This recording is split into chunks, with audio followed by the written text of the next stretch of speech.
Our journey to beat every Gears game on the highest difficulty has been a pretty fantastic one. From beating Ram without taking cover, to taking on probably the most difficult boss fight in the entire franchise, Mira, to the Swarmak in Gears 4. There have been many sections that have challenged our will to continue. But we have finally reached the end of the mainline Gears games, and that is Gears 5. And today we're going to be attempting to beat the game on Inconceivable completely solo. And while we're at it, we're also going to tackle the Hivebusters DLC, also on Inconceivable solo. Now the main campaign on Inconceivable has only been beaten by 0.15% of players, and the Hivebusters DLC has only been beaten by 0.17% of players. So these are both pretty rare achievements. Now I think everyone knows what the Inconceivable difficulty is, but if not, it basically takes the already brutal Gears campaigns and turns them into a battle for survival. Death is near instant for you, with enemies though having a little lower health than on Insane, and weapons and crates drop less ammo, making you scavenge for everything you need. But that's enough yapping from me. It's time to begin our final Gears mainline game, until E-Day blesses our Xboxes in the future. Gears 5 opens up following the events of Gears 4, with the squad reinstated into the COG reformed as the new Delta Squad. Our first mission has us sent to the Ruins of Arrrash to launch a Hammer of Dawn satellite, and on the way there, you can really tell that Kate is on the struggle bus. As we venture around the Ruins of Arrrash, we realize that the place is completely falling apart, and this kind of acts as the game's tutorial for controls and how to use your new little robot friend, who at this point in the game is known as Dave. Venturing in a bit further, we unsurprisingly hear some swarm, and then we try to be a little stealthy boy before losing our cover and getting into our first gunfight, which ends pretty much exactly how you would expect it to. Let's see if it just like lets me... Alright, it would appear the loud screaming has set them off. Oh yeah, you can tell the enemies are... Oh yeah, that's more damage. It turns out putting the game on the correct difficulty Oh my... Alright, we're in a different world now, chat.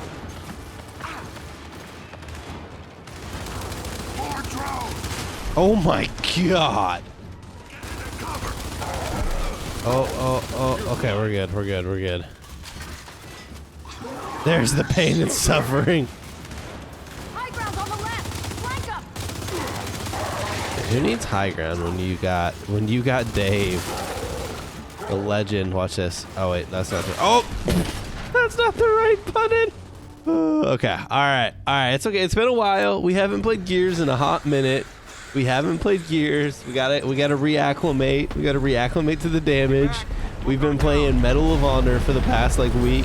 After a few deaths here, I'd get ready to push up and get absolutely boned by Steam. Curse you, Gaben. I got you. Why would you do this, Dave? Oh, what the f? Alright, so you guys can't see. What the f is this? Is get a Steam fucking subscriber agreement in the middle of me roadie running? What?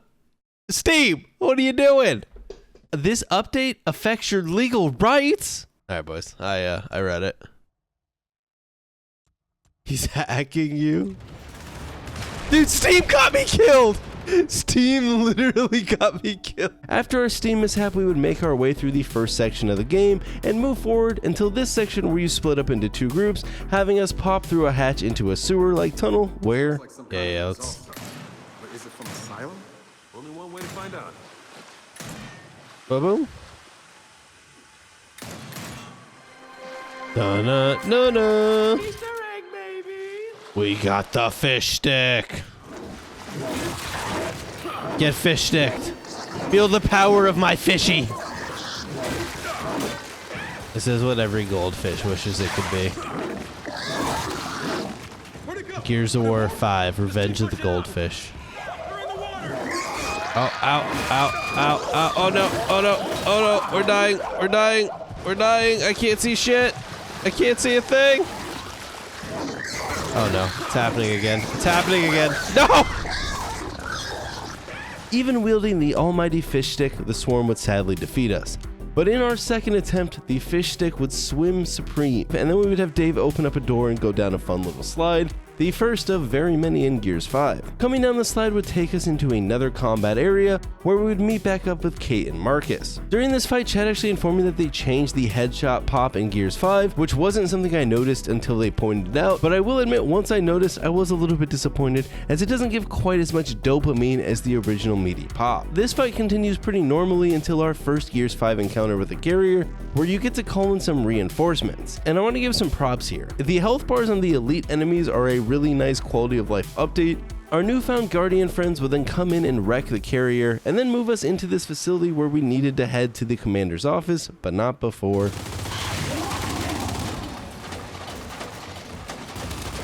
Oh, that would be a little one-shot action. I'd end up dying in this section a few more times, getting my head ripped off by the buzzkill for good measure, and after finally clearing out this room, we would continue on using Dave a bit to help us make our way through some locked doors.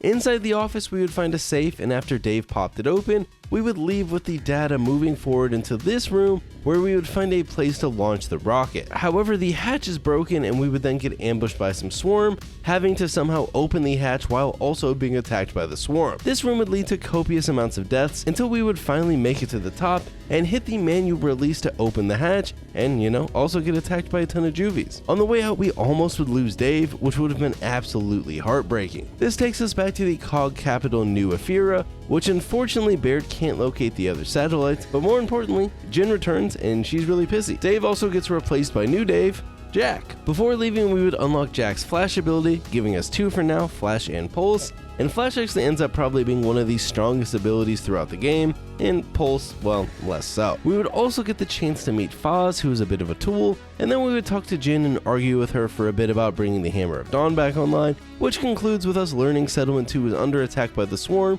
and we would head there making our entrance with a casual helicopter crash. JD would end up getting pinned by some debris, leading us to mow down some juvies with the new Talon pistol until finally Dell is able to free us, now sending us to the Settlement hub to reinforce Carmine, which leads us through some Swarm on the way there with some components for us to scavenge, which is completely necessary to upgrade our robot savior. Lizzie ends up showing up and smacking a snatcher, and then we have to help her squad laying down some fire from the building above the street. After a bit of this, we make our way down the street, have Jack fetch us some ammo, and then proceed to mow down the Swarm for good measure. Here again, we get to call in some reinforcements, which is kind of a bummer this mechanic doesn't stick around throughout the whole game. It's kind of cool, and these reinforcements would put in some work, including us melting down a Scion together with some pouncers showing up next.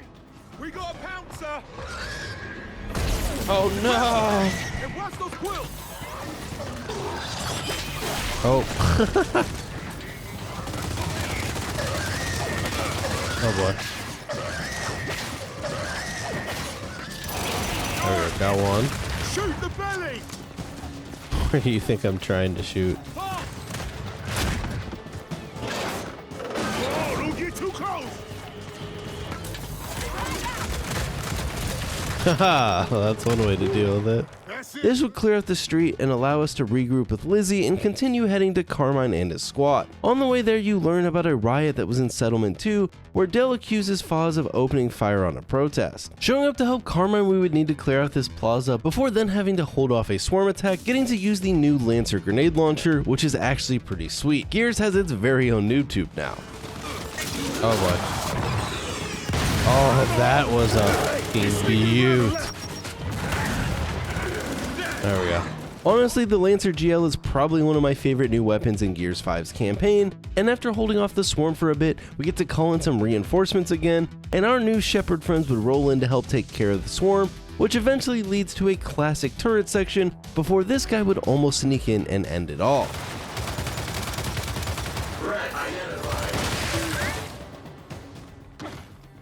Okay. Oh, oh, oh.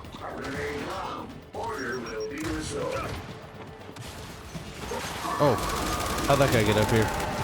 Could have ended badly. Alright, here we go. Oops, I just accidentally kicked him instead of executing him. Eventually, some more pouncers would show up, and taking them out would end this defense section. Well, so I thought. There we go. We're clear. Oi!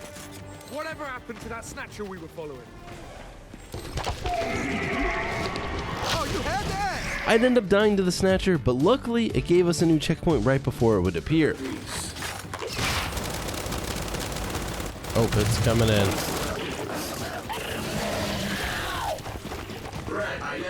It's angry. What is it doing?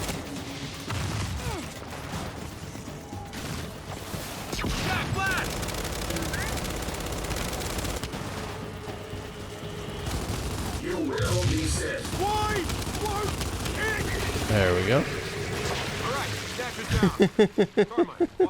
Killing the Snatcher would actually end this section, and we would see Carmine helping the civilians evacuate before we would get attacked by a flock, which also takes out our Raven as it attempts to fly away from the action. Heading to the crash site, we would run into this. Dude, he left his stove on, and he's gonna burn his steak. Devastating. Such a shame to see a steak get burnt, and then we would unlock the stim ability for Jack. As we get to the crash site, we would need to clear out the swarm and then go meet Kate and Marcus at the theater. As we would head there, we would run into some DBs that have been basically infected, turning them into these zombie things. Luckily, these are pretty dumb enemies, though I'd be lying if I said I didn't die to them plenty throughout the rest of the game. You can actually just sneak up behind them and kind of yank out whatever this is, disabling them without alerting the others, or you can just walk up and make as much noise as possible, you know, whatever floats your boat. As we continue to work our way through the hotel, we would continue to run into more rejects. Shit, no, wait.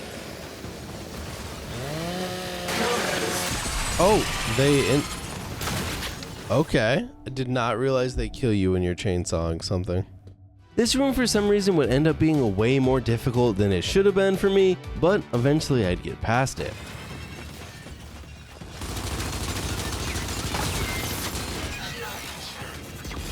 I think I popped his head, but now he's... Oh my god, I got stuck on a speaker. Okay, is that all of them? Besides the one randomly hitting Dell. There we go. Oh my god, I would have cried. Alright, then let's go. I would have cried. This way.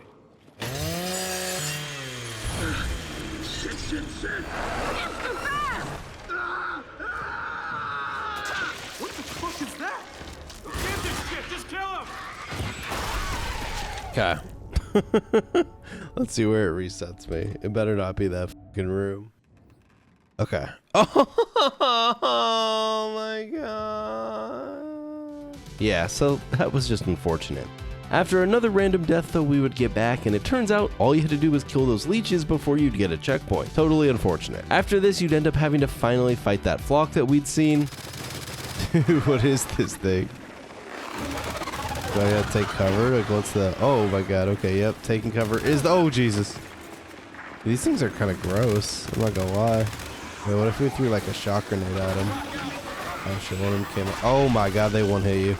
Despite the death to the flock, the fight is actually pretty easy, and we would continue outside where a big fight is going down. Outside, we would take down a Scion with the help of our fellow Gears and DBs, and then do the same with various swarm until a flock shows up, again which we would run away from by escaping into the theater. This takes us into the stage room where a big fight goes down that can actually get pretty intense, as we would fight our first stump, which is a DR-15 that has been possessed by the swarm. These dudes are basically just giant mobile turrets, and can cause some serious issues, especially when they're accompanied by other enemies.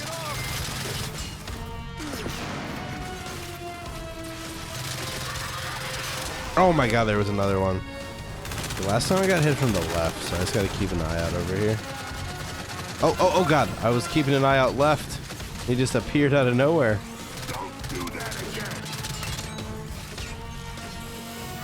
Oh my god. Oh my god. Is that another one? Oh my god, he was kicking something. I thought it was an enemy.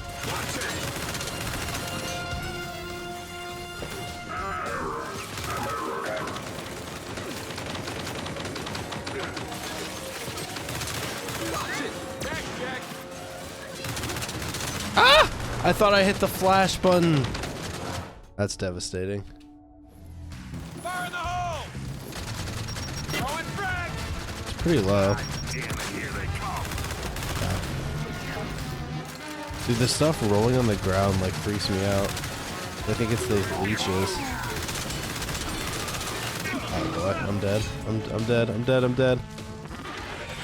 Oh, there are the leeches. Found him. After a handful more deaths though, we were finally prepared. Oh my god, why isn't it working? Oh, okay, I see. There's a cooldown between when you can use the 2 different abilities. And I did not realize it. That's what got us killed earlier. Look at that beautiful double headshot right there. Yeah, pay no attention to that string of misses though.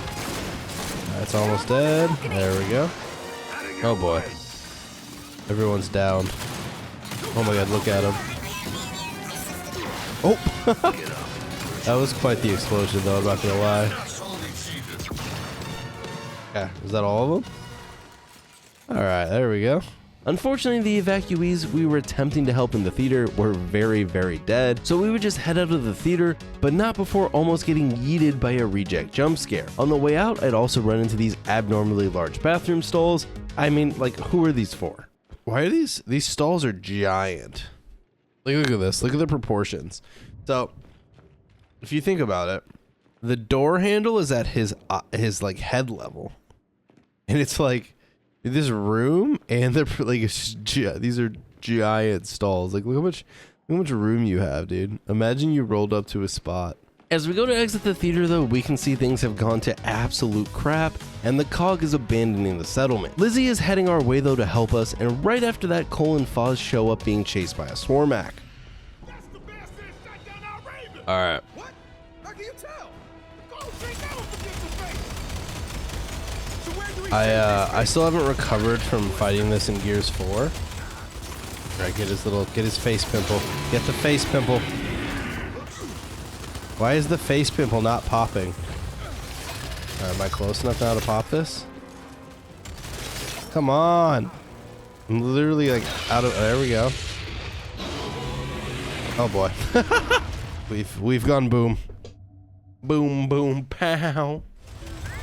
Oh shit, you can flashbang it. Being able to flashbang the boss is pretty crazy. Oh, and I'm dead. Oh boy, that was way riskier than I thought it was gonna be. If this car ends up blowing up, it's over. Oh no! But luckily, even though I died 10 or so times, this fight isn't nearly as bad as the Gears 4 version.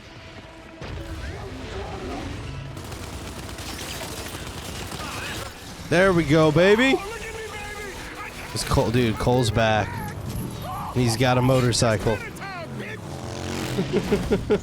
I think the Cole slamming a motorcycle into a buff really made the difference. That's what we needed in Gears 4, some good old Cole train. Finishing this fight, 5's would bring up the protests again, and after his spat with Del, he breaks the news that JD also killed some of the protesters. Lizzie then shows up with her convoy, and we would be under attack by 3 swarmacs at once. JD then goes ahead and makes the ballsy call here to have Baird fire the Hammer of Dawn on his location, which ends up taking out the swarm, but then just starts misfiring randomly and sadly ends up taking out Lizzie, along with badly injuring JD. But hey, at least he saved some of the civilians this time. After this, the game jumps forward 4 months as Kate and Del arrive at an outside village with the goal to convince them to join the COG. This is also where the game switches from JD to Kate as the playable character, which remains as so for the rest of the game. As we head to meet with the chief, Kate has some trippy visions, and it actually turns out that the chief of village is Oscar from Gears 4, so welcome back, Unc. But during our conversation, the village gets attacked by the swarm. Hunters! Hunt us? Hunt us? It's a long cutscene to show me the hunters. Wait, I teleported. I was over there. That's next level. Oh, okay. This entire sequence leads to many deaths. And when I was feeling really fancy, oh, what in the pooper? Okay. I actually don't know what just happened on my screen. One of the reasons that this section is so annoying is you basically have to rock the whole thing with a Boltok that is pretty low on ammo while taking on a bunch of swarm hunters that will insta-kill you if you take a misstep. After a bit in this first section, we would finally make our way to a checkpoint where we also get a new ability for Jack, the shock trap. A bit further, we would encounter our second stump, which we would take down on our first attempt, though it did take forever, with some very close calls in the process. Not long after, we would encounter another stump and have to take it out, though this one didn't go as clean.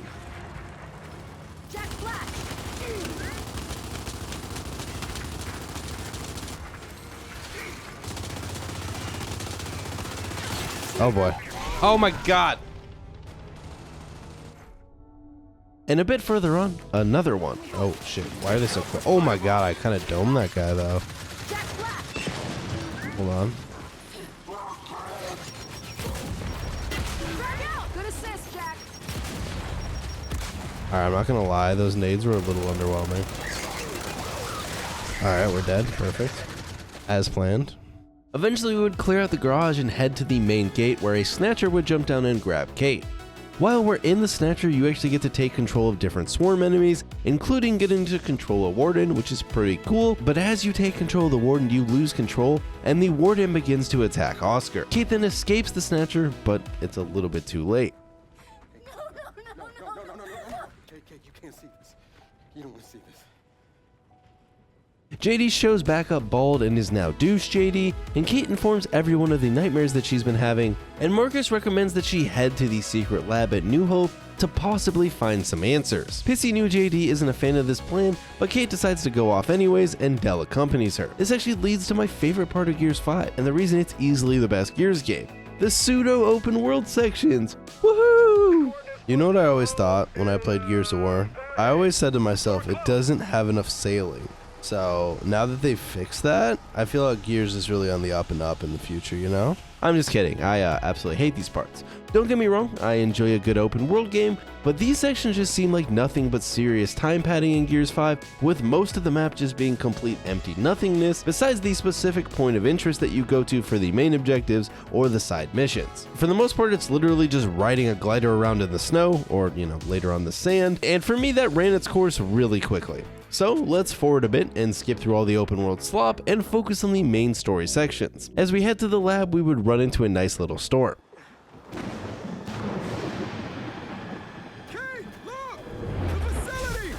Get ahead! Let's get inside. Alright, boys. We must avoid the ice falling from the sky. It's like the storm strikes from Gears 4, but they replaced the lightning with giant... Okay. Getting past the stump here gets us into the New Hope facility, though our entrance was actually blown up by Marcus back in Gears 2, if you remember that, so we'd have to go and look for another entrance, where we would actually have to fight a warden. Oh yeah, look at that damage.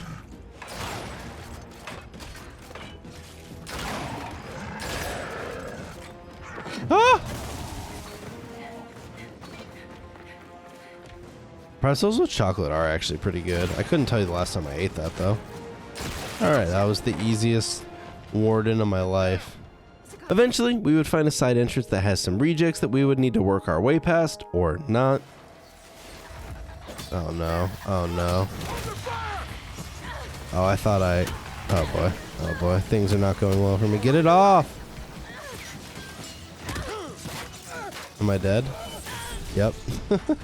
After dying here way more times than I'd like to admit, we would make our way past the gas leaks until a flock would come crashing in through the roof.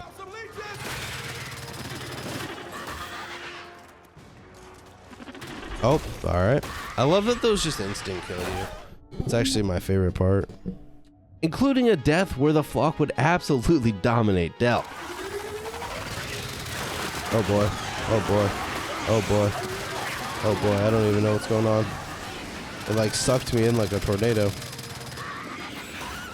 Oh my god, what is happening on my screen? Get it off of you. Oh, Dell died. A few more deaths later though.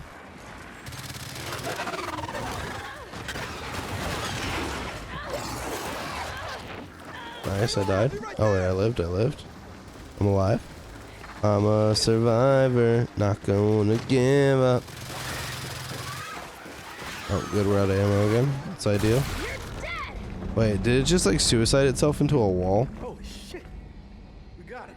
After falling through the floor, Marcus would inform us that they had been experimenting on the children here, including this extremely creepy room. As we continued deeper, we would find the switch to turn on Niles, and Jack would tap in. However, the files are all corrupt, but several mention Mount Kadar, which would end up being our next main objective. In the meantime, another flock would come swarming into the room, and Niles would say some weird creepy stuff as the lab would begin to fill with gas, leading us to this escape sequence where we'd have to run for our life. Getting outside greets us with some more rejects to fight, and then some regular swarm dudes, and after fighting through them, we would escape New Hope and head back into the hub world. Woohoo! section. To find the lab at Mount Kandar though, we would first need to venture around the open world section, making our way to various comm towers. And sadly, we would have to engage with the open world a bit here, as doing those side missions allows you to get upgrades for Jack, who honestly is the true MVP of the team. This is probably as good as a time as ever to mention it, but the open world sections is where I really begin to notice. But oh my god, the characters in this game love to yap. Now don't get me wrong, I love a good yap. I mean, you're probably watching an hour-long Gears 5 video,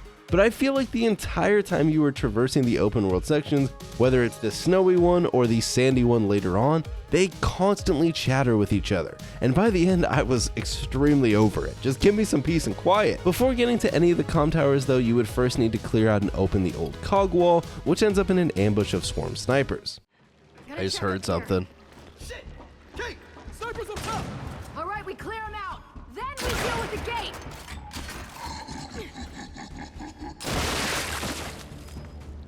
There more up there? Oh, that answers that question. Dude, the fog in this area makes it a real treat. I'd love to know. This section though, while somewhat aggravating at times, is pretty satisfying, as it was mostly just me popping off people's heads with the sniper, which to this day is still probably the most satisfying headshot in gaming, though the drop shot was outplaying me. They should hurry up and just put E-Day out, dude. It's what we all want. Okay. Oh, I literally like jumped back into that and then ran forward after. So pretty much arguably like the worst thing I could have done there. After another death, we would clear out the swarm and then get to the gate, allowing us to continue into the next section of our snowy overworld, or as Kate wanted, the truth. So, what do you think we're gonna find on the other side of this thing? Hopefully, the truth. Well, I love that. This opens the gate. Guys, what do you think we'll find on the other side of that gate? Hopefully, the truth. What do you guys think? You think we'll find the truth? From here, we would end up eventually headed up to the North Comm Tower, which actually has a substation right next to it that ends up being locked and leads to another side mission that you can do. Heading up the hill from the substation to the Comm Tower, we would get into some engagements with the swarm, including this nice sniper. You got the old classic, I'm getting sniped at. The old classic double hello. Where am I getting sniped from? Oh, I'm dead. Come on. Peek! Peek! Peek! Boom. The game was actually nice enough here to bug out and make this nice sound forever. Could be they're drawn here somehow. Come on, we still gotta reach the tower. What is that sound? What is that sound? Chat. Why is it making this horrific sound in my ear? Why is it doing this to me? I do not deserve this. Jack, shut up. Absolutely ideal. Kate would then have some more vivid visions, and we would stumble into a crashed condor that has a group of rejects to fight with another stump, and for the first time a bastion, which is an enemy that provides a shield for whatever enemy it's attached to. This fight would cause us some problems, but it also utilizes the environment in a cool way, where you can pop the ice, dropping the rejects or other enemies into the water below for their death. And good news for us here, dying actually fixed the broken sound from earlier. After many more deaths than I'd like to admit. Is there a weak point on these things? Or is it just like shoot them wherever? Oh, hold on. No, not like this. I am out of ammo. This is horrific. Not sure why did I shock trap him instead of me? I don't know. He's almost dead. Gotta aim higher. That hit him. That also hit him. Alright, that should kill him. Oh, we did it. Alright. Now we just have to make sure we don't die. Alright. We got him. Entering into this cave, we would need to take out a warden along with a bunch of juvies and rejects. Why is Dell doing the equivalent of literal nothing? Oh, there it is. Okay, I don't know if I'm gonna be able to get back in there, but maybe if I kite it back around. Alright.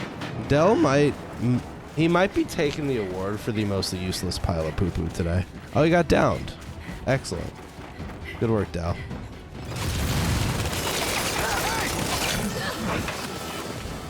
Don't mind me. Ah! Ah! We made it. We made it past him, dude.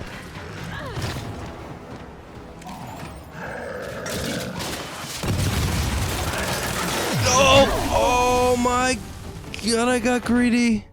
A few more deaths to the old warden, and we would finally show him who was boss. No thanks to Del, though, of course. He absolutely was useless. Okay, those ones are still sleeping. Oh my god. Clutchest flash of his life.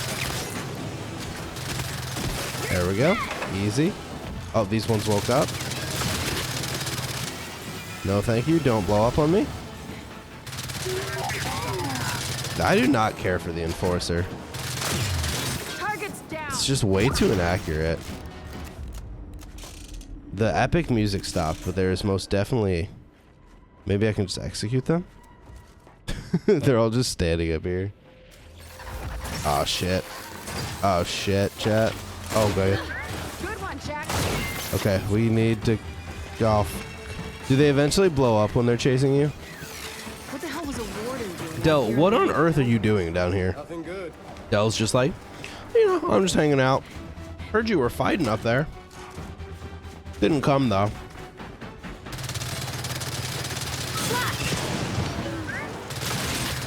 Okay, there we go. Checkpoint. Jack is a legend.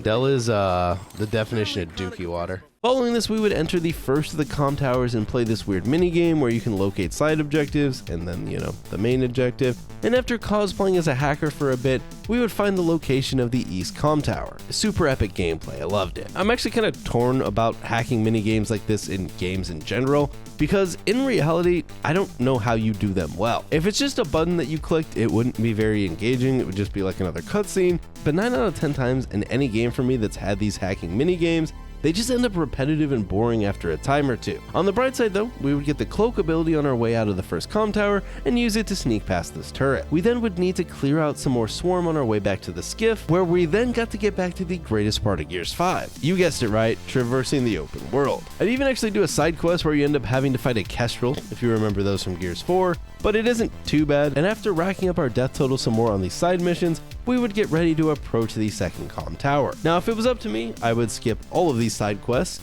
but doing so just ends up making the game a lot more difficult, as the upgrades that you can get for Jack are absolutely massive for combat. It's a bit of a catch-22, because I didn't enjoy the open world sections at all, but without the upgrades, Inconceivable is even more difficult, so I just decided to suck it up and get the upgrades, rather than repeatedly die and complain I didn't have them. Approaching the East Tower would also have a substation just like the first one, where you can finish that side quest from earlier, and then here we are ready to approach the East Comm Tower. This, similar to the first tower, would include some swarm encounters on the approach, and this one even included a wind flare to add to the excitement. This section would include a fight again with a carrier and a scion, well, not actually a carrier as it gets yeeted by the storm, but the scion and remaining swarm would cause us many problems, including this weird failure where poor Jack would just go bye-bye. Got him. We've lost Jack, dude. It's over. Oh wait, I take that back. the carrier literally just falls off the edge. I did not realize that. No, Jack fell off. That is some of the most devastating shit I've ever seen. Wait, I take that back. High ground on the left. Flank up.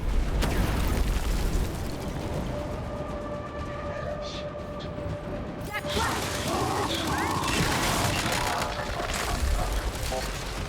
It was almost all over for me there, chat. Oh. Dude, that guy just one-shotted me. Jack, get him, Jack. Jack, get him. Jack, I need you.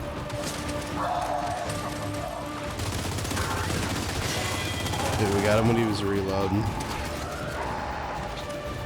What he gets, dude. Oh. After failing on this for another 10 or so minutes, we would make it through. I think we just play this safe here. Oh! Just got myself killed, dude.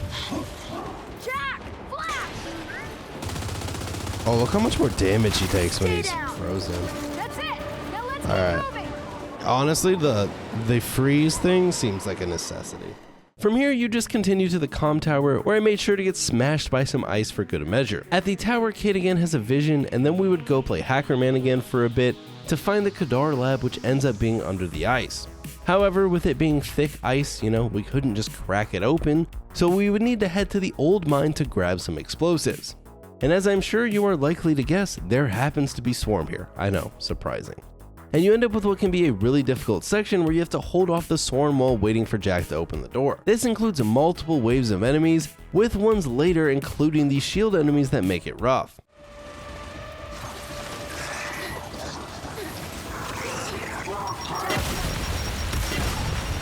No! Oh, there's multiple bastions now? That's epic. I'm gonna hold out here as long as I can. Jack is literally clutching up right now. I've never been more proud of Jack. My cover is... No! However, the best strat here seemed to just be to pop the ice below the enemies on the tankier ones, as it was a lot quicker than, shooting them, and it conserved a lot of ammo. This worked extremely well on the shielded guys because then you don't even have to pop the shield. I ended up having the most luck just being a dirty camper in this corner, as there was only one direction that they could really push me from, so you didn't have to constantly swing around. I ended up popping a ton of ice here and just spamming out explosives, which was surprisingly effective. But you do have to be careful because once the bastion has nothing else to attach to, it will effectively kamikaze you. Oh, why did it just like...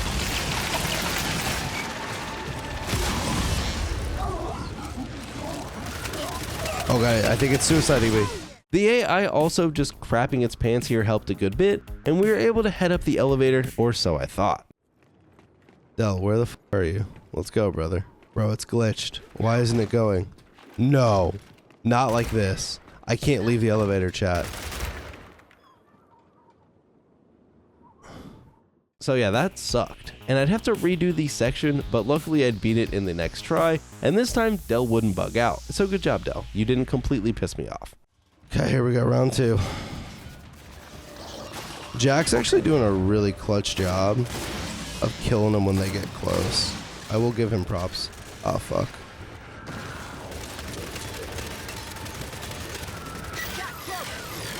Ah! Okay.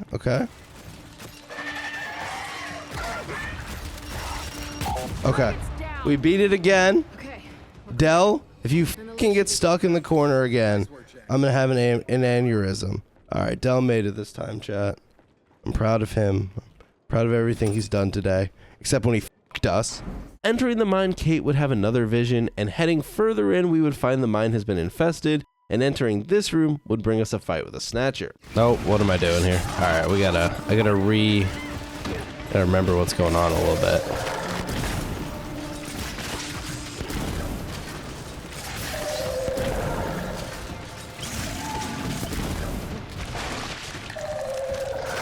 Ow, ow, ow. Okay.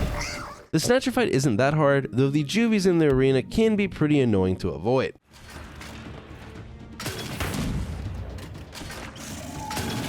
Oh my god. If I die here, I'll be so sad. No, no, no. No! No! Good foreshadowing. But after I died for 10 or so minutes... Is this even doing damage? Not very much. Okay. Get out of here. Relocate this direction. Oh shit, he's got Del. Oh, fuck, I'm about to lose. No, no, no, no. Not like this. Come on. Come on. Yes, okay, I saved Del. I just have to live. Okay. Del, watch out. Don't die, Del. Oh shit. Hold on, let's get the flash out. Kill it. There we go, baby. Alright, let's go. After killing the snatcher, we were able to acquire the phosphorus fuel and head back to the skiff, which involves a sort of escort section where we have to protect Jack as we head out of the mine. But since he's holding the fuel, he can't help in combat with his abilities, which is like a direct nerf to our team strategy, which is Team Jack. Many deaths later, we were out of the mine and back to the skiff. After this, you take your newfound fuel and return to that point in the ice. Oh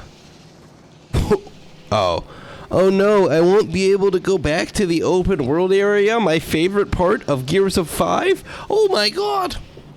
Let me in! this unsurprisingly breaks all the ice and we slide down into the new hole and see the Mount Kadar lab off in the distance. Kate has another weird vision and this time stabs Mira, and then we would sneak past some turrets to break the generators that were powering them. After this, we head on into the lab and Del sticks his arm into this creepy hand thing that ends up pricking him for some blood, in the process denying him access, but Kate then does the same thing and it lets us in, where we meet Rolling TV Niles. In this lab, we would end up learning that the locusts were actually a result of these secret genetic experimentations, and that Mira was originally a human who was immune to emulsion. Eventually, Mira's child Reyna was taken by her father, which led Mira to lead the locusts against the scientists, as Niles told her that Reyna was killed during the escape attempt. This would make Kate the next locust queen in line, and basically Kate just starts going through it, unsure what to do. Kate threatens TV Man and wants to be separated from the swarm's hive mind, and like for some reason we trust TV Niles, who offers a weird experiment to help Kate. During this experiment, we see Reyna, who attacks Kate, and during that outside of the machine, Niles just runs off. Del eventually gets Reyna out by cutting the power to the machine. This actually wakes up Reyna, while also making Kate no longer vulnerable to the hive mind. The lab then goes into cryo lockdown, which attempts to freeze everything, and we find actual Niles' dead body to disable the cryo lockdown. During this though, the matriarch escapes. We end up having to fight some locusts until the matriarch appears and spears Kate, who somehow gets up from that as if it would leave no lasting damage. The sires are also awakened during this, and if you remember those from Gears 2, they're kind of annoying, and we'd have to fight them off, eventually making it to this room to begin our boss fight against the matriarch, which is sorta just like a bigger, stronger berserker. We found our friend. The matriarch just absolutely shat upon Niles.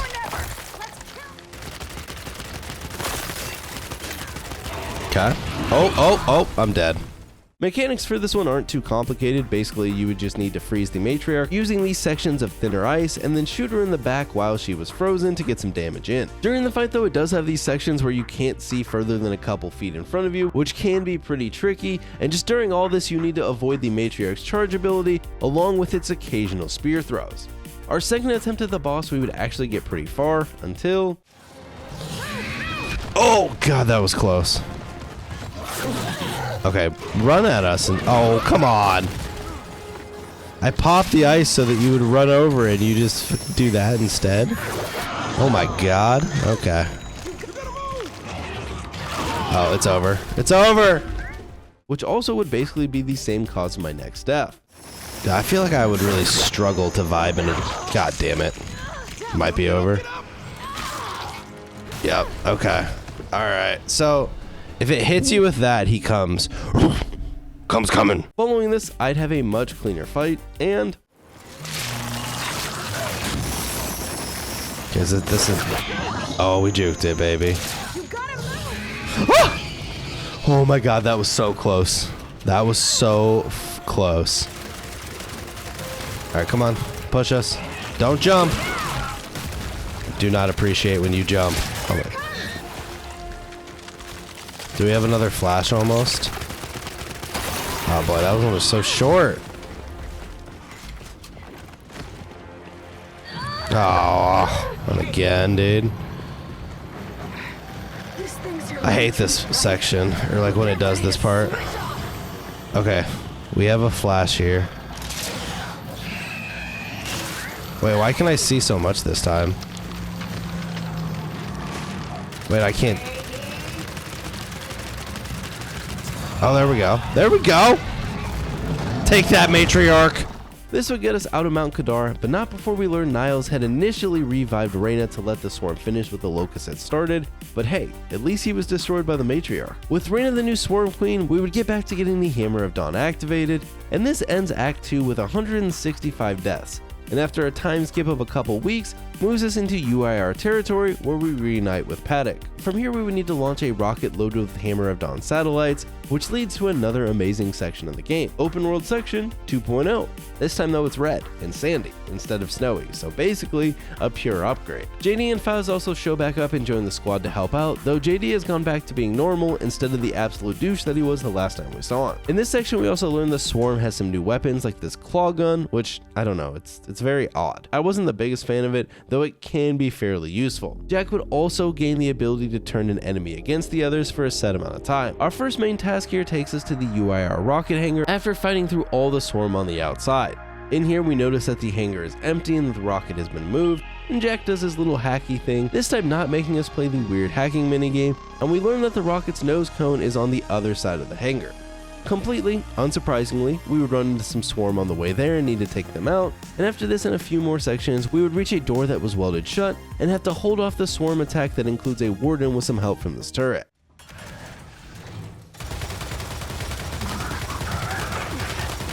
Oh yeah, get him, get him, get him. I think I'm gonna have to jump past him. Perfect, we made it. Juke moves. Okay, now we just need to finish him off. Oh boy, he's angry. I got you. Is he still chasing me? Go away. Alright, there we go. Following this, Jack would get the door open like the true boss he is, and then we would find the rocket nose. But we would need to load up all the satellites, though this can't go without interruptions. Oh, here we go. I knew we were getting attacked, dude. I knew it was just a matter of time. Oh my god, 2 of them. Oh my god. Alright. Number 2 has left the platform. We've defeated the pouncers. With the pouncers now dead, we would hop back on the gantry and get attacked by a bunch of swarm while 5's attempts to raise us higher. What is that? Oh, it's a scion. Oh my god, dude, I'm just getting melted out. It's over. Oh no, we're good, we're good. What do you think I'm trying? God damn it, JD. Is that JD? I don't know. Whoever said target that thing, this is your fault. 5's would then drop us and Dell off to fight the swarm, and we would hop into the action a bit more up close and personal. After killing the last swarm, 5's would go to dock the gantry so we can connect the satellites, but we end up getting attacked by multiple flocks. Oh, it's literally right above me. Oh, it got me. At least, like every time I stab one, does it get weaker? I feel like it should. Okay, there's one. Alright, we just gotta kill the other one. Alright, it's almost dead. Kill it! Kill it! There we go. From here, we would get the rocket nose back to the hangar and end up having to follow it as it moves, fighting off the swarm along the way. After successfully completing this, we would head back outside to our skiff, where we would run into this fine lad on the way out. Oh my god, he one-shot me. Alright, we've defeated him. No more Mr. Carrier. As we were leaving, we would learn that the rocket is located in a turntable in the east, so to the east we head. At this point in the game, it really felt like Gears 5 was just me playing this weird game of cat and mouse, where I was constantly just chasing the next prize. Our trip to the east, though, isn't totally smooth sailing, as we would happen to run into a wind flare. Oh no. A wind flare. Oh boy. Oh boy. On our second attempt, I'd get completely boned. Oh boy. Oh boy. Oh boy. Why is there like 17 different explosives over here? Okay. Okay. We're somehow still alive. I feel like this should go. Oh my god, we got airtime. Oh, but we almost died. Why do they look like they're growing trees out of the ground? Giant molten trees. Are we? What? Did the dialogue just bait the shit out of me? Why did it say we were through the storm? There was certainly still a storm there. But after a few more deaths, I'd actually get through the storm this time. Okay, okay. Maybe I should have cut the difference on this bridge earlier. Is the... Oh, shit. Shit. Bro, I am just repeatedly hitting shit. Okay, this better not be baiting me again. Whew! Alright, we did it. We did it. Reaching the turntable, we would locate the rocket and have to turn it around, which upon doing so, the train would head off, and we would need to chase it with our skiff and get back and lower the bridge before the train gets there. This also includes another nice wind flare section. Ah! I thought I could make that. The answer was I could not make that. Getting past it would get us to the bridge controls, which would have some swarm that we would need to dispose of, but not anything crazy. Though as you approach the bridge controls, they actually get destroyed, and you have to use this salvo to lower the bridge manually by destroying the clamps. This would allow the rocket to safely enter the hangar, now tasking us to secure the rocket's targeting beacons. These are located in the southwest at a cosmonaut training facility. Remember how I said Gears 5 story is like a constant game of cat and mouse? Yeah, here we go. On the way there, I'd stop and do the secondary mission, which I'd normally just skip talking about altogether, but I gotta show you this. Oh, I don't even know why I'm doing this then. Can I leave? I don't feel like doing 3 of them, dude. No, it doesn't let you leave. It's terrible news. Well, it gave me a checkpoint. I mean, I could load the previous one, but...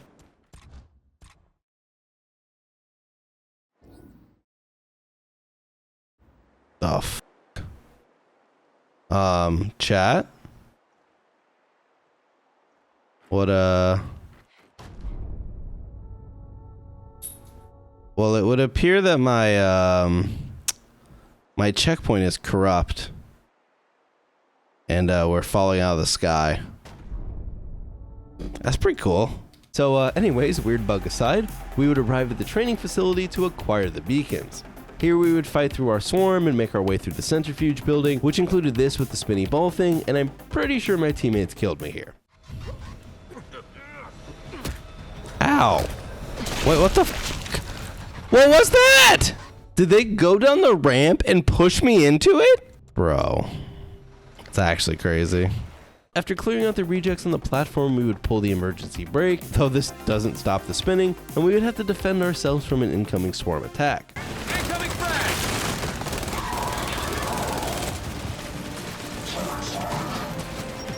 Oh, that was a frag!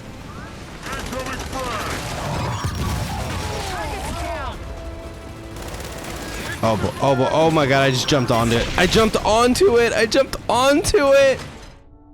All I had to do was jump the other direction. Get him, Jack. Get him. Dude, look at Jack going to town on him. No, my god, dude. Incoming frag! Incoming frag is what my nightmares are made out of. Okay, got one. There's still a bunch of people up there. You got him.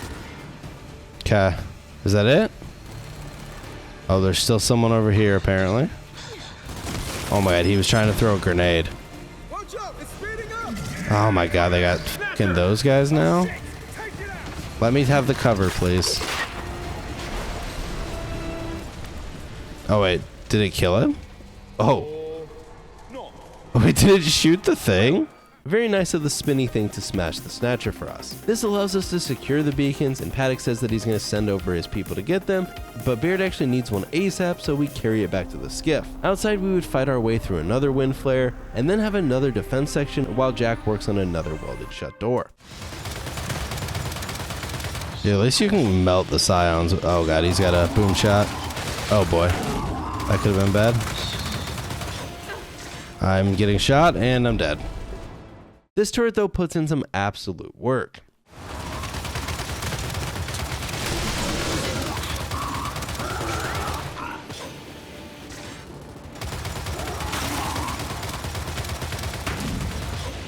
Okay. They're down! And the doors Did we do are- it? Alright, let's go, baby. Let me in, let me in. Getting past this section allows us to bring the beacon back to the skiff, and then we would head back to Baird to deliver said beacon. Here we get another new ability for Jack the Barrier, which is the shield wall thing that you can use, and then unsurprisingly some swarm attack allowing us to test it out in combat. Baird would then be attempting to leave on his plane, so we would need to clear the tarmac for him, and once doing that, Baird can leave with the new beacon, but sadly, we would still have Shit to do in this bloody desert. As you head back out, you learn that Paddock's crew got attacked while transporting the beacons, and we would have to go and try and save them, though once you arrive you sadly find some dead bodies, but you do find the remaining nomads fighting some pouncers. Oh! I'm surprised I didn't juke that. Nice, it's almost dead. I do like how it's just staying there. Alright, that was easy enough. Unfortunately, the convoy is very dead. Luckily, we were able to save the beacons, and Paddock says he's going to send some more people this time to pick them up, but this time they're going to be better armed. From here, we would just head back to the rocket hangar and initiate the rocket assembly procedure. Dude, look at the big rocket. Living its best rocket life. Look out! As a surprise to absolutely no one, Snatcher in here. we're being attacked. Nice, I'm walking on midair. It's epic. Snatcher's back. Oh, Snatcher's back. Oh, alright, it insta-killed me. Alright, take out the other one. They've got JD! Oh boy, never mind, I just realized that we're about to lose. There we go, we saved him.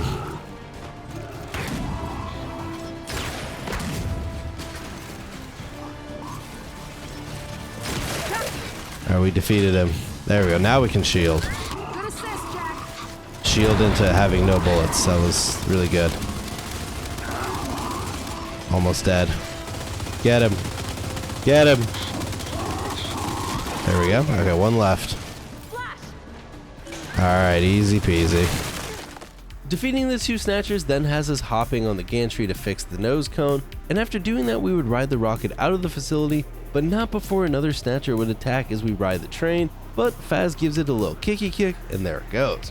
This train then brings us to the launch tower where we would need to get ready to launch the rocket. After launching the rocket we would need to evacuate immediately, but instead we are met by this massive creature known as the Kraken. Getting it to let go of the tower would require us to shoot it in its spiracles, as the game calls them, and we would do that a couple times until a third time where a flock flies out of its spiracle. Blasting these again would get it to let go of the rocket, and we would hop on this lift in an attempt to get down, but unfortunately the Kraken would appear again, though this time we meet its face until it knocks us to the very bottom. Down here, instead of shooting spiracles, we would need to shoot its tongue things until you do this enough time that it gets angry and knocks open an exit. Oh, I jammed my gun. Less than ideal. Oh my god, that dude, that was almost the end. I could sense death. Focus fire on that tongue! Okay. Is it angry? Leaving yet? Alright, perfect. No, it's not. Never mind. It got angrier. Oh shit! Rocket's launching! Exit's free, people, go!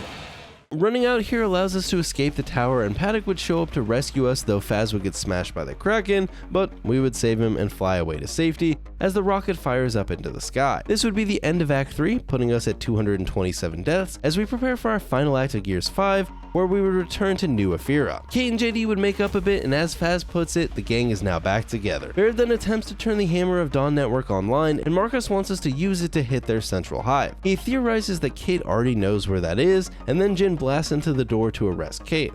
Everyone pulls out their guns on each other, and then we're interrupted by a swarm attack. We then meet with Carmine, who has a plan to set up the UIR targeting beacons around the city to provide targeting data for the Hammer of Dawn. The first includes a nice fight against multiple carriers, though the Hammer of Dawn makes quick work of them. After this we encounter another swarm act and have to clear out the swarm to deploy the beacon, allowing us to then use the Hammer of Dawn to defeat the swarm act. I like how it's just now like teaching me how to use a Hammer of Dawn, as if it wasn't in like how many other Gears games?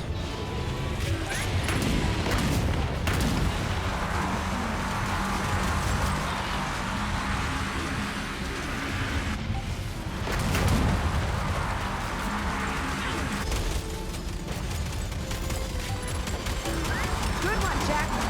Hello?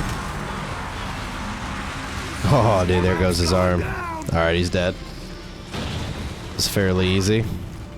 Paddock during this actually has gotten into some trouble of his own, so we would head on over to him as fast as we could. As we would arrive to Paddock, we would be hit with a pretty big swarm attack and have to hold them off, avoiding the Swarm Hunter's torque bows as best as we could, which eventually ends in a section with a warden and a bastion. After a pretty lengthy fight here, we would recover their beacon and then plant it behind the tomb. This activates all 5 beacons, which means that Baird should have complete control of the Hammer of Dawn network. However, this isn't instant as they need to sync up first, so we would use the Hammer of Dawn manually to hold off the attack here for now. After completing this though, the Kraken shows back up and it's not very happy with us, probably because we kept shooting its spiracles, and it goes absolutely ham on the beacon before Reyna comes out of the wreckage. JD and Del try and get in a sneak attack on Reyna, which ends very poorly. And then... Who will you save? Oh shit, dude. Sorry. Oh wait, no. We'll save Del. JD was mean to me. He kind of became a douchebag. He did have a redemption arc, but it's too late for him. Oh, JD's neck just got snapped. From here, we would need to fight our way back to the rest of the group, which is helped by Cole and his mech. The Kraken would then go on to kill more of the beacons, and we would regroup with Marcus, who at this point doesn't realize that JD is gone. After clearing out the swarm in this area, Marcus finally notices. Oh no. Oh no. Hey, where's James? He just walks off. Well, look how sad Marcus looks.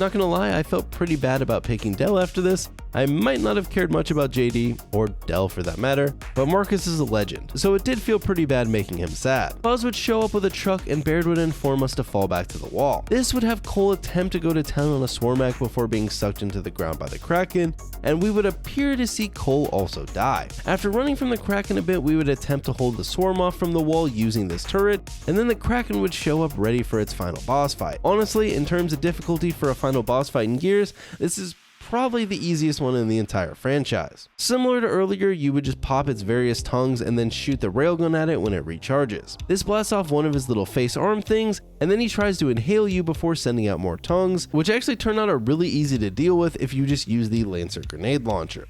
From here, you basically just rinse and repeat. Oh my fudge. I f***ed up. So the next time... Oh, it's doing that thing where it's not shooting again.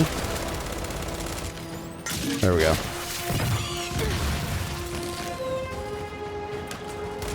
Ah! That was almost the end.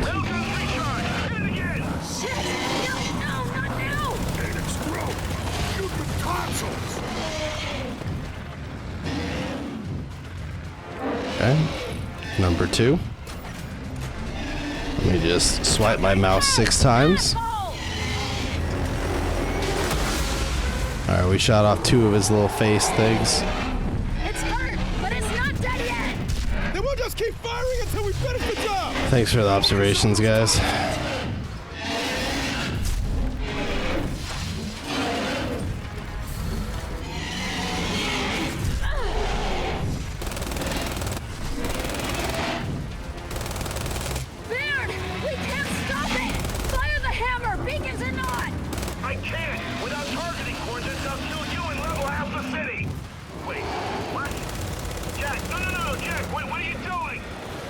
Is Jack clutching up right now? It's Jack.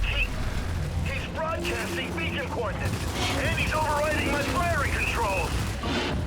Oh, you clever little shit. Dude, Jack soloing?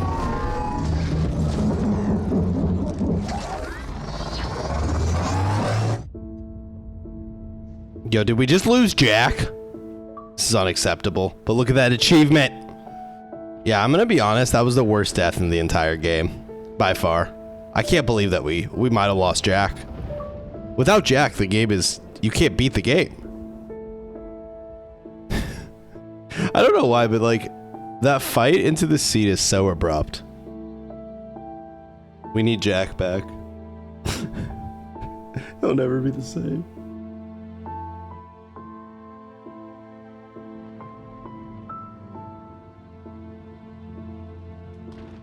Gears 5 Inconceivable was now complete. Oh yeah, also Cole didn't die, just to make that clear. Overall, the gameplay in Gears 5 was very enjoyable for me. I mean, it's just more Gears at the end of the day.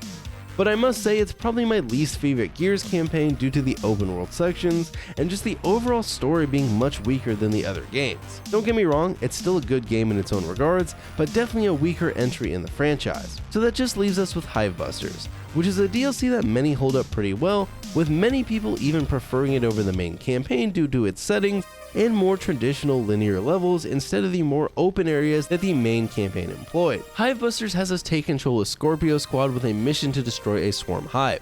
So effectively an offshoot story with no real impact on the main storyline of Gears. Well, at least for now. Maybe they'll loop it back in the future if we ever get a Gears 6. Starting off in Hivebusters, you can actually pick which of the 3 characters that you want to play, with each having their own unique ability. However, the cool thing is that if you're playing solo, you can still utilize the abilities of your other squad members to help you out. Ideally, you would pick Mac or Lonnie if you just wanted to go ham and punch people. But yeah, I didn't actually realize that you could pick which character you wanted to play, so I just rolled as Keegan, whose ability is just an ammo drop. Now during the DLC you find various upgrades for each of the characters' abilities to make them even stronger. The writing of Hivebusters is much more lighthearted than the main Gears story, and it's set in the South Islands region of Sarah. But we open by parachuting into Panu after our plane was shot down, and from here we would make our way through the rainforest type environment until our very first engagement with the swarm, which includes some early fights against a flock. We'd also run into this weird green gas stuff and a bunch of creepy voices before finally getting to the crash site of our plane. As we would approach the front of our crashed plane in search of a radio,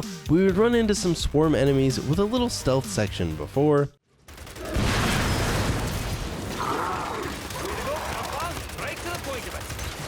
Alright, we gotta get back in the swing of things. Oh. I say that as I stand out of cover. All around me are familiar faces, worn out places. After clearing these out, we would reach the rest of the broken plane and be able to scavenge some various guns and ammo before finding the radio which survived. Using this radio, we would call for help and then set a flare so that we could be rescued, but this flare doesn't only alert Tak, who was coming to rescue us, it also attracts the swarm, which leads to a defense section where we would need to hold out until he arrives. This fight also acts as a sort of tutorial section on how to use the abilities of the various squad members. Oh no. You can kind of tell that this DLC was built a bit more with co-op play in mind, but it still plays pretty well in single player. After some more deaths that weren't totally our fault. Dude, look at her just going to town on him. That is hilarious. The shield still seems pretty useless, honestly. Say again. Good. I'm finally in range. Hang tight, I'm coming. Our ride is coming. We just gotta survive. Oh my god. No shit, we don't have much time before we're overrun. I think we're technically overrun already. Oh my god, look at all the shit they brought in. Oh my god. Save me. Save me. Kill the rest of them. Oh no. Oh my god, the cutscene. Dude, we were half a second from death there. With this, we were able to evacuate, though as we do, we see the swarm being dominated by something spitting acid at them. Here we meet some of the main characters we'd interact with in this DLC, being Hannah Cole, the daughter of Coltrane, and Hoffman himself. Hoffman gives us our next task of delivering a bomb to the swarm hive on Pahanu, which we then set out to do. In this facility, we would encounter some rejects that were sent in for recon earlier and clearly had been infective, which explains why Hannah lost contact with them. I'd also have this happen when opening a door, which is pretty funny. I wasn't ready. That was unfair. In here we need to take out the stump, which I'm pretty sure glitched itself into the floor here for a little bit, and this continues for a while, just making our way deeper into the facility, fighting the rejects and occasional stump, until we would eventually encounter some swarm, including the Scion rocking a cryo cannon. Oh boy, oh god. No. Ah! Ready to get up close. I'm moving very slow.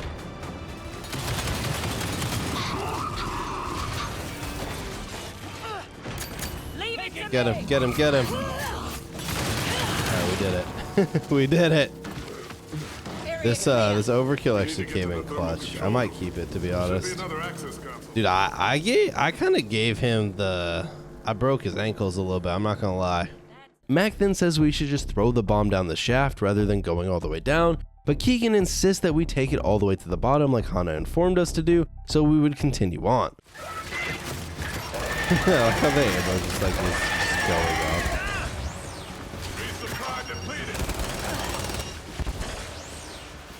Alrighty. There's just electricity all over the floor. Oh, no! I saw it too. An idiot. Really proud of myself for this one. As we continued on, we would encounter a flock and a pouncer, though neither of these really posed much of a threat, and eventually as we crossed a bridge, it would give out, dropping us into a combat area with a carrier that I would pepper with some incendiary grenades, and I'm not sure if it was those alone or if the AI actually decided to help, but he would die extremely quickly. Mac here asks if we're almost there, and then after some more squad squabbling, chucks the bomb down into the shaft, and we would need to escape immediately to avoid dying to the gas that was meant to kill the swarm. Or as the game's objective puts it, get the hell out. After escaping, we would ride this broken door down a lava river and try to survive the ride in the process. Would you two shut the hell up? Hey. Poppy, we're in trouble. We're riding the giant Chapter 3. Completely accurate. Oh my god. I was trying to move. This ride actually ends up being a bit trickier than I had anticipated, and we would need to avoid death from various swarm snipers and the swarm actively jumping onto our door. A flock would then appear for us to fight, and the game really wants you to drop lava on them, and after a bit of doing this, we would continue our peaceful ride down the lava river. I will also note here, Mac is just annoying. He constantly yaps, complaining or just patting himself on the back almost the entire DLC, by far my least favorite of the Scorpio Squad members. After continuing down the river a bit, we would end up getting stuck on a tree and have to hold out for a bit while the tree burns, though you can actually speed this up by shooting at the tree. Doing this would free our door boat to continue its float down the lazy river, where we would encounter a carrier in the distance. Carrier up ahead. Oh. I don't know what I was doing, dude. I was just taking in the sights. This section though, you don't actually have to kill that carrier, you just have to live long enough for TAC to come in. Okay, alright, I lived. Carrier up ahead. I lived again. Shield on recharge. Oh my god. Oh my god, we almost died during, like, when I was looking at them. Looks like I made it just in time, eh, friends? Alright, carriers have been defeated.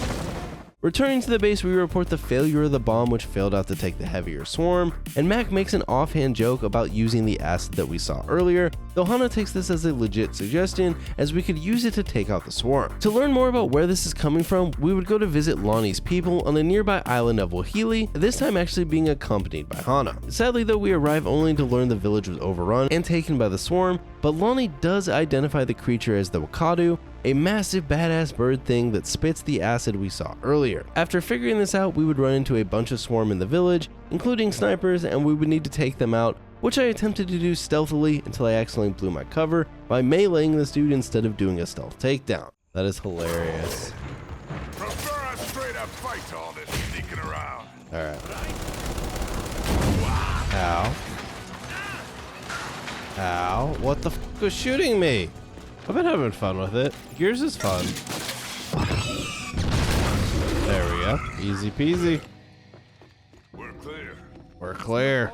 From here, we would just attempt to make our way up to the temple, hoping that some of the villagers were still alive. Spoiler alert though, they weren't. But we did find a warden, so basically just as good. Just gotta imagine he's a nice warden instead of a meanie.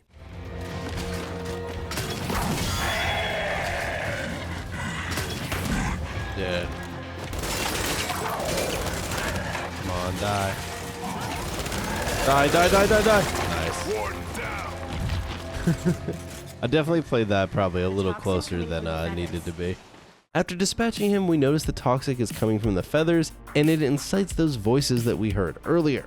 But apparently the incense in this room can actually negate the toxic effects. We then just go ahead and mercilessly murder some more swarm until we find a silverback that we also get to use to murder some swarm. Always love me a good silverback section. Would I go a little too ham though? Of course.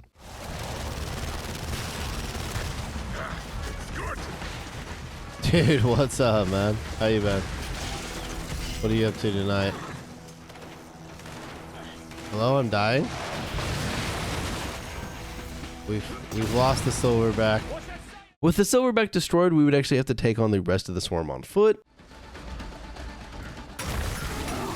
Ow, ow, ow, ow. Oh my god, I couldn't get behind it. Which then resets us to the start of the section.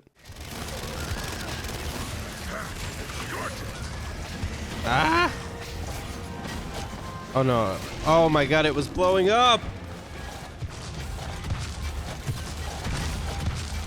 Oh. How long has that been there? Yeah, it should be fun. I'm excited to play it. We're clear. Well, clear. After this section, you learn that the swarm got to this island through the use of these lava tubes, and then a snatcher would take Hana and run through the tube, so we would chase after it, getting a nice little slide and chase section. I'm telling you, Gears 5 loves sliding. At the bottom of our nice slide, we would fight some more swarm, and then slide some more. Do I have to shoot these guys, or can I just slide away? Oh, owie. Oh no. Oh no! Which actually turns out you can die on the little slidey sections. I didn't realize that. You kind of just rinse and repeat this some more, and then finally land at the bottom, where we see the snatcher attempting to get away, but we're able to pop the pillar, and out pops Hana, then leading to a snatcher fight. Oh hey, look who it is. Couldn't tell you her name, but look who it is. Hannah, get to cover. Oh! Ah! It's trying to spit on me again, dude.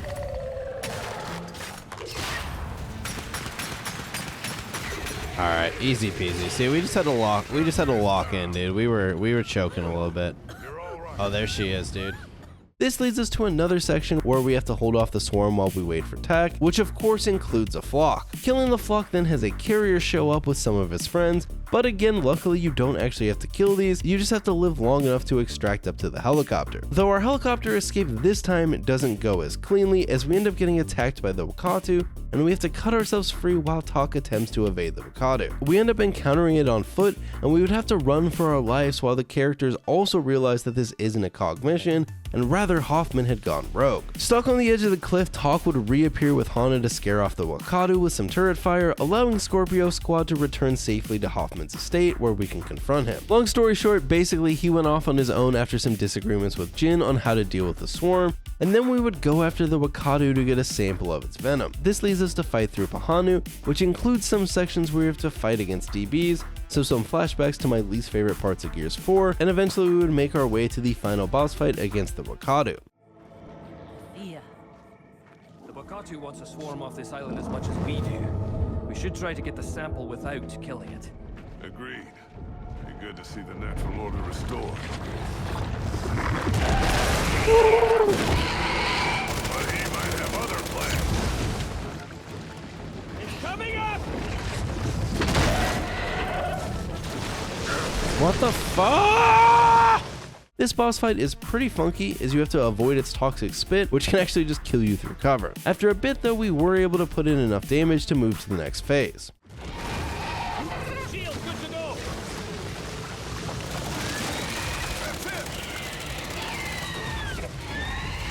Keep letting it down! It looks angry.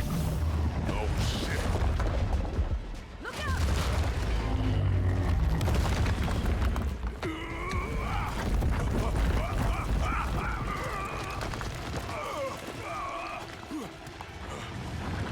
All right, arena number 2. Oh, now it flies.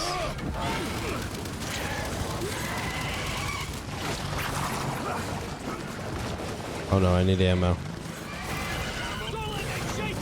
No, we were so close. This one is kind of more of the same, along with it flying around and spitting toxic bomb things at you. This is actually the reincarnation of Twitter.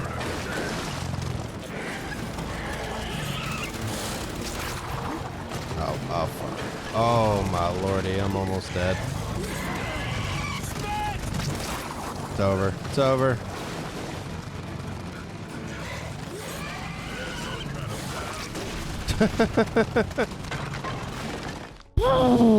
This bird's pissing me off. However, after struggling for a bit,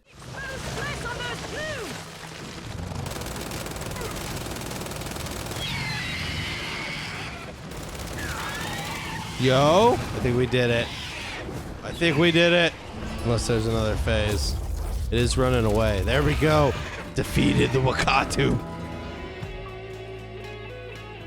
This would allow us to get a sample of the Venom and start to wrap up the DLC, though there are still some cutscenes before closing out. Using the Venom, Hana is able to make a more lethal bomb, and then using the Snatchers we're able to get captured and free ourselves once we were inside the hive so that we could destroy it. This ends the DLC and I think connects to the escape game mode, though I'll admit I never actually played that, and that's it. Now completing both the main campaign and DLC on solo Inconceivable, which was honestly a pretty decent time. Sadly though, like I said, I still think Gears 5 is my least favorite Gears campaign, but still one I enjoyed nonetheless. But this also means we're almost done with the entire Gears franchise, only having the OG Gears 1 if we decide to go back and do that, and Gears Tactics. Huge shout out to my supporters over on Patreon and all the people supporting over through the YouTube membership. You guys are the real legends, and if you're not, maybe consider it. It gives you some cool perks and it helps me make videos like this. With that said, I hope to see you all next time.